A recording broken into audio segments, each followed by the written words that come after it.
बीड प्रकरणावरनं आपली 53 दिवसांपासून media trial, Dhananjay मुंडेंचा आरोप. विरोधक मात्र मुंडेंच्या राजीनाम्यावर ठाम.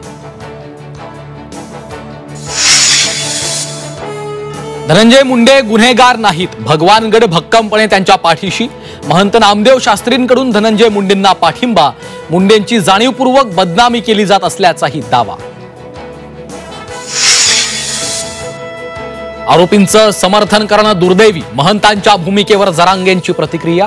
तर भगवानगडावर मुंडेंविरोधात पुरावे पाठवणार, दमानी यांची माहिती.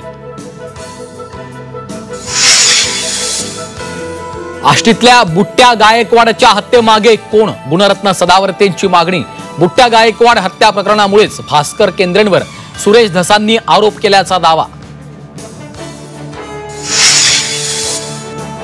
ओबीसींच्या पाठीशी भाजप असेल तर भाजपमध्ये जाण्यास अडचण नाही. छगन भुजबळ भाजप सोबत जाण्यास उत्सुक.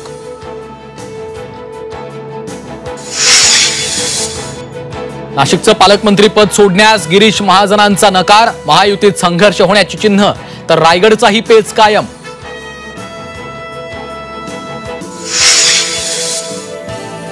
सोयाबीन खरेदीला 7 दिवसांची मुदतवाढ. 7 फेब्रुवारीपर्यंत होणार सोयाबीन खरेदी.